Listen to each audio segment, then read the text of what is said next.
Hey, man, we gotta get the word out. It's time for Rock with Doc Krock and the Randude. Talking about cardiology, rock music, motorcycles, and having a good time. Call in and be a part of the show.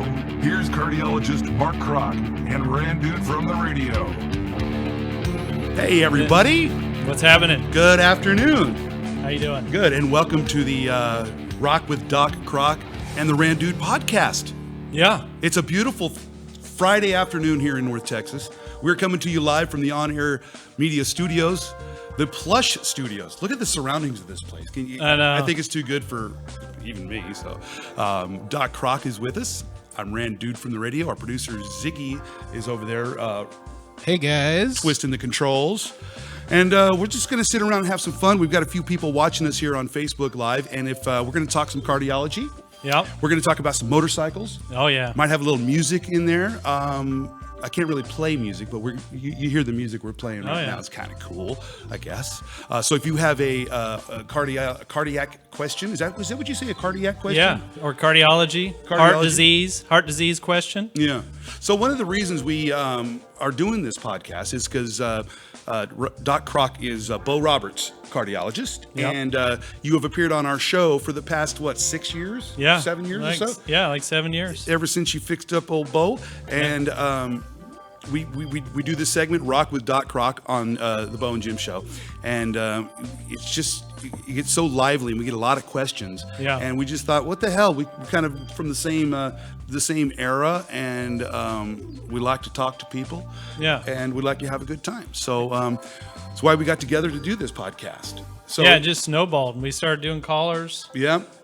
You know, everybody just got so interested, and here we are. Now, the Rock with Doc Krock and the Randude podcast is brought to you by Heart Smart Group. Tell us about the Heart Smart Group. The Heart Smart Group is a premier cardiology group, top of the line, excellent care in the Metroplex Dallas area, North Dallas, doing all spectrum of cardiology, interventional cardiology, valve disease, all of the above. Right. Okay. So if you've got a question about cardiology, you got a question about motorcycles. I think you might have a question about motorcycles. Oh yeah, a lot of questions. Pretty soon. But we've got a little bit of a program here. We're going to talk about. We're going to get a little serious with the function and the construction of the heart, right? Yeah. Is that what you call it? The anatomy? Yeah, like the anatomy. So we're going to do sort of a small instructional piece about the structure of the heart, what it's like, and then that'll kind of lead into people's questions about what goes wrong with it. Right. So we're going to take some calls. If you want to call us, what's the phone number to call? That number is 972-884-0816. All right. Or you can ask your question right here on Facebook Live. Coming up a little bit later in the show, I'm going to share with you what I did over the weekend at the area's kick-ass Harley dealer.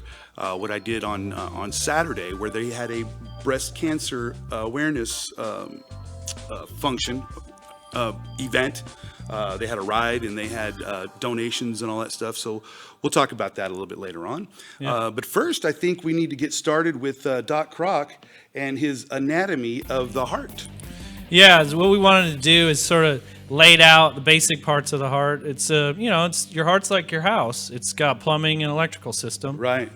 So we're going to lay that out and go over the anatomy, and then that'll lead us into some of what goes wrong with the heart. All right. Go ahead. It's all you, man. Yeah.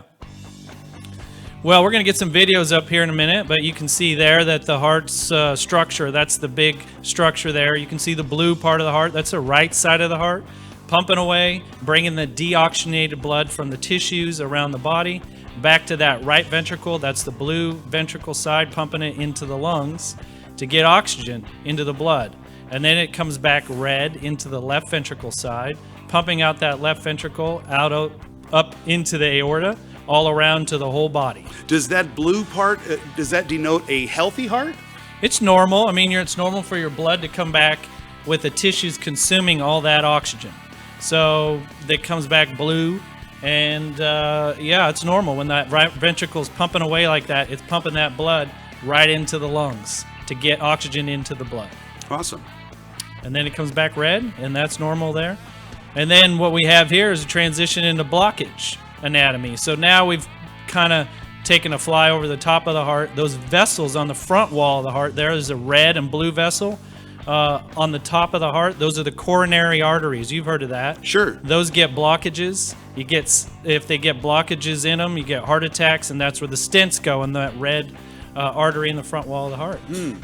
Now, you mentioned a stent, and one of the another reasons that we got together with this podcast is that I'm a 57-year-old man, and I'm a heart patient. Yeah. I became a heart patient and got heart disease when I was 40 years old.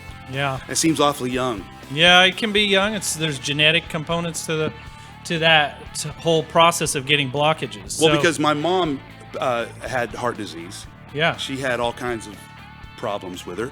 And so tell us, how does genetics really work into it? Well, basically, most of the time you're born with, if you're going to get a blockage and you have a genetic predisposition for heart attack and heart disease, or by way of heart blockages in those arteries, you can have genetic factors that make your cholesterol bad, that make you have sort of different inflammatory factors. Diabetes can contribute to it. And it has to do with your diet as well, too, Oh, right? yeah. Then you start having, besides genetic factors, then you have those besides the family history stuff, you get the lifestyle stuff. People start smoking. They start eating bad. Yeah. Well, now you compounded those genetic factors that cause those problems of heart blockage. Now, one of the things I think contributed to my heart disease was my mom was a great cook. And Well, yeah. And when she made the rice and beans and tortillas, and Well, the I problem, grew up like it. I know, you get the lard in there. Yeah, man. And the grease. And, Right. And it tastes so good, and then you eat more, and then you get Yeah. overweight, Yeah. then you get diabetes, and Right. then blockages start coming. Now, I had the blockage when I was 40 years old, like I said, and they installed a stent. Yeah. Now, tell me what the stent does. I mean, I get a feeling it's a balloon, and it's got netting. Right. And how does that really keep things open like that? Yeah. So basically, the stent's like a wire tubular mesh device, and it's affixed to that balloon. So it's fixed to the outside of the balloon. So now you inflate that balloon. It expands that stent, opposes the stent in the inside of the artery, smashing out the blockage out of the way, and then that stent keeps and buttresses that artery open. Buttresses. Yeah. What's a buttress? No, It's like a bridge. You know those Right, right. bridges? Yeah. You used to go across and you're Yes, like, hey, they're right, look right. at those things. It's keeping that bridge, up above the water. Right. That's a buttress. But now, between the then and now, I mean, I'm fine. You look great. Well, thank you. Yeah. You look fantastic too. But my question is, the stents, do they eventually get clogged up again? That's a good question. So there's different ways that they can clog up. They can scar on the inside and re-narrow. By about 6 months, that happens about 10% of the time, give or take. They can clot off, though. Clotting off is a catastrophic event. Like if you don't take your aspirin, Randude, and then you miss a couple days, that clot can form inside the stent, and it prefers that stent location, and then it clots off when you don't take your aspirin. So I've been taking my aspirin and doing what my doctor tells me. Right, and every time we go on the iHeartRadio show, Yeah. I'm coming in, and there we are, and I say, hey, you taking your aspirin? You say yes every time. Absolutely. Every day of my life. That's right. So one of the things that we wanted to do here is answer some people's questions. And so if you want to ask a question here on Facebook Live, or call the phone number, the phone number again, 972? Yeah, that phone number is 972-884-0816. All right. So, Doc, Yeah.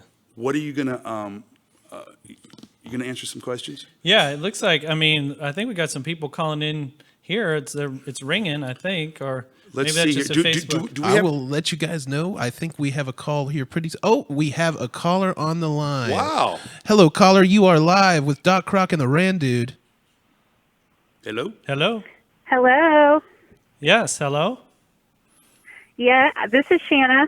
Oh, Hey, great. Shannon. Hey, Shannon, thanks for calling in. You got a question? Yeah, I do. So my grandmother has aortic valve stenosis, and my question is how does that affect the heart, and is it hereditary? Ooh, that's a great question. So that What is it called again? aortic stenosis. Aortic stenosis. So this is a valvular problem. Remember, the heart is a pump, there's a plumbing system, and there's an electrical system. So this is the plumbing system. Remember that first video showed the right side of the heart with the blue blood, left side of the heart with the red blood. Well, that left side with the red blood pumps out past that valve. It's a one-way valve to keep the blood moving forward, and then it doesn't go backwards. That aortic valve can then stiffen up, calcify, and plug up over time. And then people get older, and then they got to get it replaced. And people might have heard of aortic valve replacement, or they get percutaneous valve. That's getting very popular now, where people go in and get a valve put in through the groin all the way up to that aortic valve. Different than a stent, but it's a valve that then goes in, crushes out that old valve, and then you put in this new valve. That sounds... So it's the caller saying, hey, my grandma's got aortic valve stenosis. Is she going to need a valve? Well, you know, that's kind of how you fix the aortic stenosis if it gets bad enough.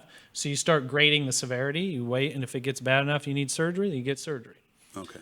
And then she asked about if there genetic factors, or is she more likely to have that? And there is some genetic predisposition to that, depending on the type of aortic valve stenosis you have, which we'll talk about another time. That sounds pretty in-depth. That's it, yeah. Whereas the stent seems like an easy solution. Well, the stent's part of those coronary arteries that were on the outside. Remember that second video? On the outside of the heart, there's those coronary arteries that get blocked up. On the inside of the heart, that first video on the red, where the red blood was pumping through, that's where the aortic valve stenosis occurs. So it's two different areas of the heart. All right. Yeah. So now we got to hope that answered your question, caller. Yeah. Thanks for calling in. It is. Thank you. Thank you. Thanks for calling in, Shanna. Do we have any other callers? Well, we're waiting for the phone lines to reload. See, at the radio We need station, to get some more lines. We need to get some more lines in here. All right, well, So- let's see. Let's see if we can see if we got any on Facebook Live doing it. Hey, yeah, and you know what, Ziggy? I can't see. Is there any comments on their Facebook Live? Because I can't really see them right now, unless I'm looking. We don't have comments, but we've got a lot of likes and quite a few shares at this point. As Well, well. look at that. Well, All how right. about there? Yeah. Well, listen, we want to talk a little bit about motorcycles and how, riding motorcycles. I've been riding motorcycles since I was 16 years old. Now, could you imagine coming home when you're 16 years old with your first motorcycle? Well, you said you had one. I can actually. I had one when I was 13. You did? Yeah. Okay. So when I'm 16 years old, I come home with this Kawasaki KZ400, and my mom just about lost it.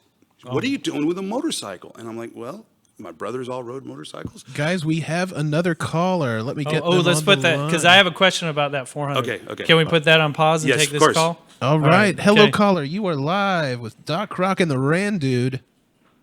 Hi. Hello. How are you guys? Doing awesome. You got a question? Yes. My question is, so a couple of days ago, I was doing, everyday activity, but then I start feeling my heart like racing. I do have a Fitbit, which keeps track of my heart rate, and on average, my heart rate is in the 60s, 70s, but when I checked it at that time, it says that I was on the 170s. Is that something I should be concerned about? Is that something that the Fitbit caught, or was it just an artifact? Well, that's a good question. There's so many parts to that question. The first part is, since this is us talking about the heart as a plumbing type of organ and an electrical organ, this obviously is talking in the electrical side of things, right? So if you have an electrical problem, you call the electrician, which is people have heard of as the electrophysiologist. Well, in this case, we're looking at how fast the heart is going, and if there's a tachycardia or a fast heart rhythm. People might have heard of atrial fibrillation, reentrant, SV, all these fast heartbeats. So what we do is we put a monitor on and track it and see if it's one of those bad electrical circuit reentrant rhythms that makes the heart go fast.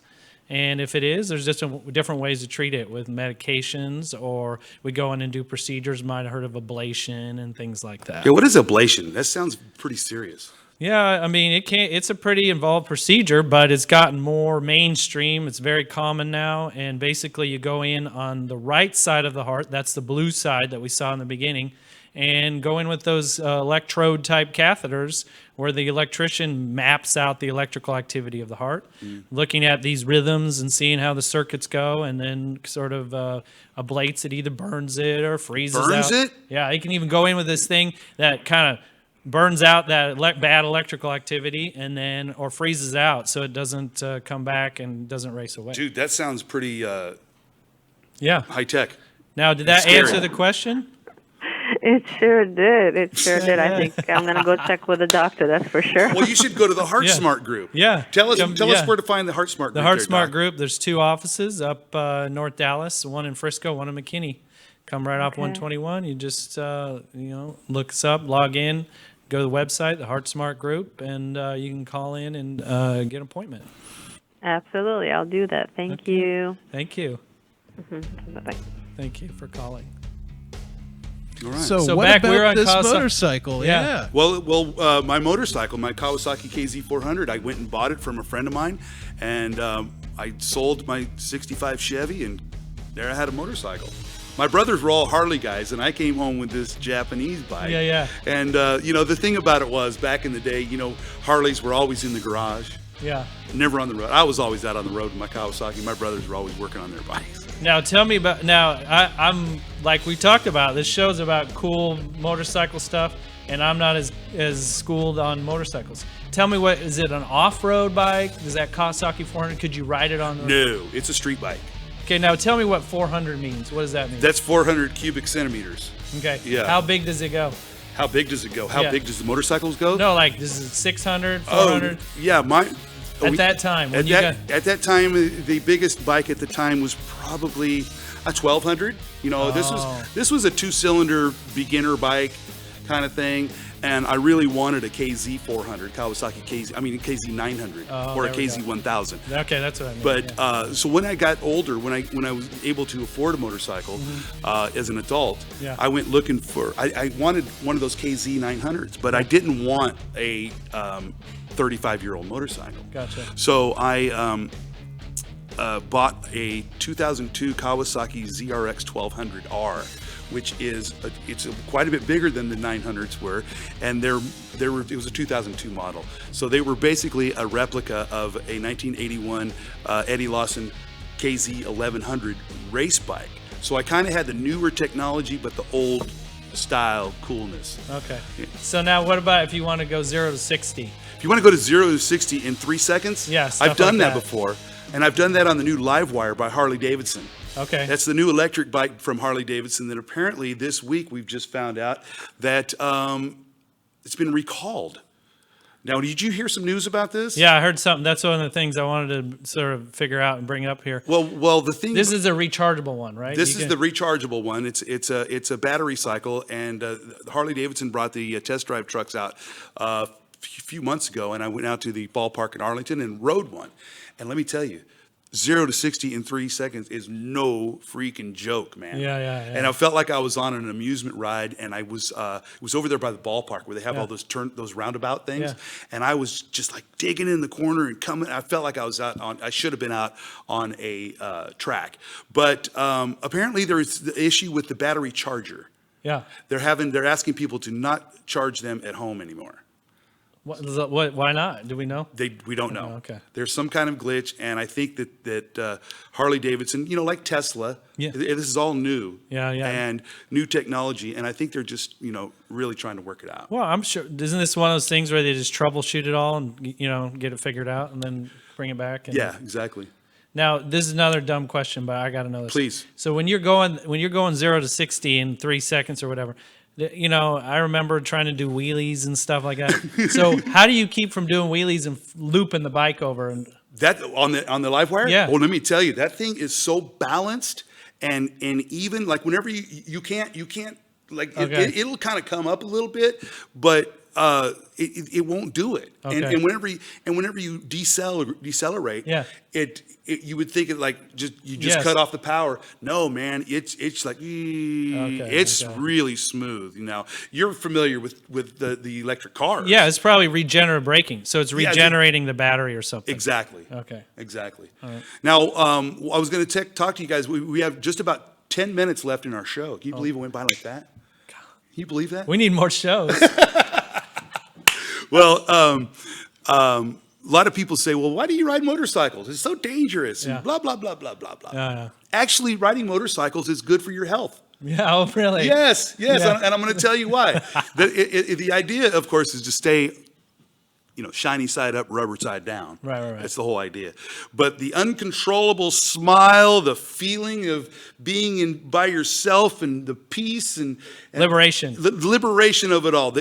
And one of the things I noticed the other day when I was riding, the smells that you get and the sounds. Totally took me back to when I was 16 riding that KZ 400. Wow. There's just certain times of the year, it just all comes back to you. Well, get a load of this. Harley Davidson and UCLA's Semel Institute for Neuroscience and Human Behaviors conducted a study.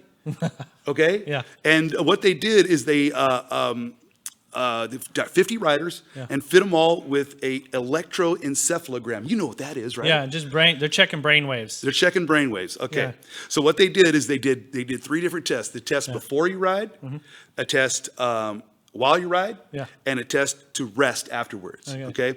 And it's just for comparables. You know how they you know all about the comparables. Yeah, that's good. And I stuff. like your analysis. So what they found was 28% decrease in stress. Oh yeah, it doesn't surprise me. Doesn't surprise you? No. Okay. 11% increase in heart rate. Okay. Now, what's that all about? Is that good news? It's probably exhilarating, right? Yes, that's exactly what it is. 27% increase in adrenaline levels. Yeah, that's good too. Yeah. Yeah. So, and one of the overall things that they found was the increased focus and alertness. So You better be if you're going fast on a motorcycle. exactly, you're gonna be. That's just it goes without saying, right? Right. You're gonna be alert and more focused. Yeah. So it's just all the more reason to put on those helmets and twist those grips, man. It makes me wonder what the heart does. We should have. You know what we should do? We should put you on a Harley Davidson someday. I think that's a good idea. And That'd go, be like video it. right. Well, speaking of video, I spent Saturday at in Denton County's kick-ass Harley dealer, American Eagle. So I brought a little video to show you exactly what I did on Saturday. You know, one of the cool things I get to do as a motorcycle enthusiast, musician, and member of the Dallas-Fort Worth biker community is I get to ride to and hang out at some of my favorite places, partying with folks, checking out the coolest motorcycles of all kinds, shapes, and sizes, seeing cool bands, many of which are good friends of mine, and occasionally I get to meld them all into one. Like this particular recent Saturday at American Eagle Harley Davidson in Corinth, Denton County's kick-ass Harley dealer. Not only was it a special day because Lisa, American Eagle's kick-ass marketing chick, booked me and the guys in Triple Lindy to be the entertainment for their fall motor clothes fashion show. It was also a fundraiser with the Mary Kay Foundation for Breast Cancer Research, the 4th annual Revving It Up for Research event, right here during Breast Cancer Awareness Month, where the Blue Knights Motorcycle Club held a ride, manned the grill serving up some delicious pulled pork sandwiches, and raising money themselves. A huge round of applause for those guys and girls that volunteered to make sure we all had a good time.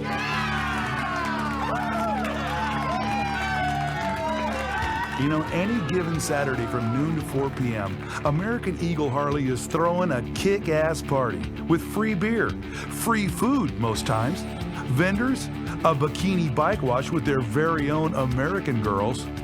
Oops. Remember, y'all, this day I was here, it was all about catering to the ladies. Plus, there's always live music from great local bands like Ashmore, the Benton Lawson Band, Rachel Stacy, Red Leather, Strangle Love, the Texas Bluesman, a tribute to Jake and Elwood Blues, my band Triple Lindy, and a whole bunch more. These great folks at American Eagle Harley Davidson are some of the most charitable I know and are always hosting events throughout the year. And next month is no different when they, along with some really great sponsors, put on the Coats for Kids ride, Sunday, November 24th, just days before Thanksgiving. They've been at it since 2011, providing new coats to thousands of kids in the Denton Independent School District.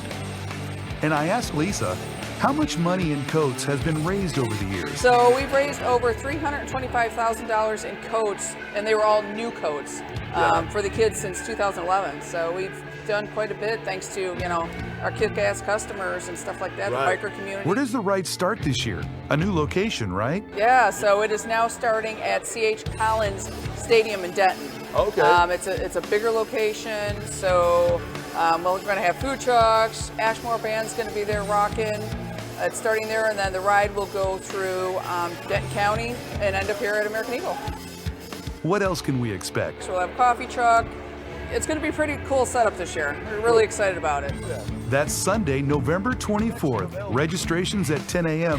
Kickstands up at 12 noon from the C.H. Collins Stadium on Long Road in Denton.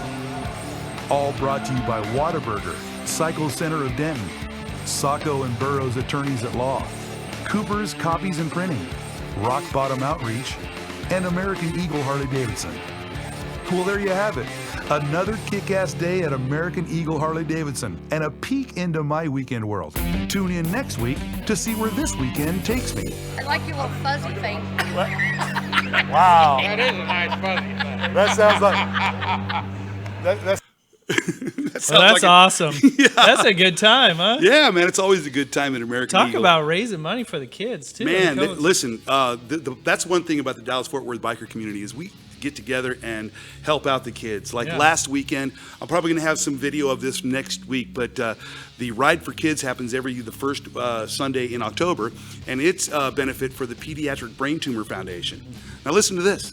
We raised $45,000 for Dallas-Fort Worth families that are affected by pediatric brain tumors. It's just an amazing outpouring of support from the local community. Yeah. And also coming up, like I said, the November 24th is the Coach for Kids ride. Coming up tomorrow at Maverick Harley-Davidson, they're doing a 22 Kill. Now, 22 Kill is a military charity, because military men and women kill themselves every 22 minutes. There's a military suicide. So, also next week next Sunday I'm going to be involved with the Teddy Bear Ride. The Teddy Bear Ride has nothing to do with Christmas like you might think it would be. But the Teddy Bear Ride is to benefit the Collin County Children's Advocacy Center, and we start off at IKEA. We end up at Harley Davidson Financial in Plano, and people bring teddy bears, just teddy bears, to give to the cops, to give to kids whenever they are involved in domestic situations. So there's we kind of started this podcast at the right time as far as the charity season's going along. We got a bunch of toy rides coming up. The Wise County toy ride's going on December 1st.